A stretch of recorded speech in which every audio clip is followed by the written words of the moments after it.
Paper leak और परीक्षा सुधारों को लेकर प्रधानमंत्री नरेंद्र मोदी ने बड़ा फैसला लेते हुए नंदन नीलेकणी की अध्यक्षता में हाई पावर टास्क फोर्स बनाई। लेकिन सरकार के इस कदम पर कांग्रेस ने तीखा हमला बोला है। कांग्रेस महासचिव जयराम रमेश ने पीएम मोदी के वीडियो पर रिट्वीट करते हुए फ्रेंड्स वाला तंज कसते हुए कहा कि यह परीक्षा सुधार नहीं बल्कि प्रधानमंत्री की खराब हो चुकी छवि को सुधारने की हाई पावर्ड कोशिश है। जयराम रमेश ने लिखा, फ्रेंड्स, जून 2024 में नीट यूजी सहित कई परीक्षाओं में गड़बड़ी करने के बाद मोदी सरकार ने परीक्षाओं का पारदर्शी, सुचारू और निष्पक्ष संचालन सुनिश्चित करने के लिए इसरो के पूर्व अध्यक्ष डॉक्टर के राधाकृष्णन की अगुवाई में एक उच्च स्तरीय विशेषज्ञ समिति का गठन किया था। जुलाई 2026 में नीट यूजी और अन्य परीक्षाओं में एक बार फिर गड़बड़ी करने के बाद मोदी सरकार ने परीक्षा सुधारों पर ध्यान केंद्रित करने के लिए एक उच्च स्तरीय टास्क फोर्स का गठन किया। जयराम रमेश ने राधाकृष्णन कमेटी की सिफारिशों को लेकर भी केंद्र सरकार पर हमला बोला।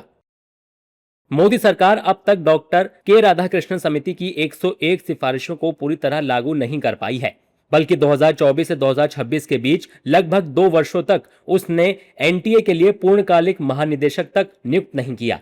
आखिरकार ये सब केवल प्रधानमंत्री की अपूर्णीय रूप से दागदार छवि को सुधारने की एक हाई पावर्ड कोशिश भर है।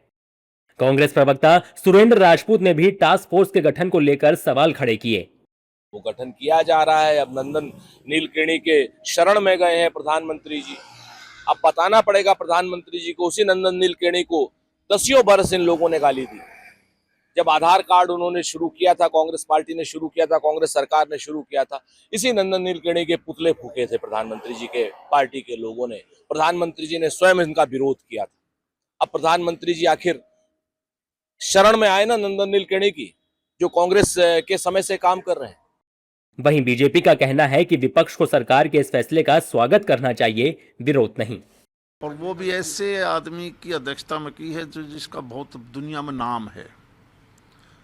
ये बहुत अच्छी पहल है माननीय प्रधानमंत्री जी की। विपक्ष को भी इस बात के लिए बधाई देनी चाहिए माननीय प्रधानमंत्री जी को। मोदी सरकार का कहना है कि नई टास्क फोर्स परीक्षा प्रणाली को तकनीकी रूप से मजबूत और ज्यादा पारदर्शी बनाएगी।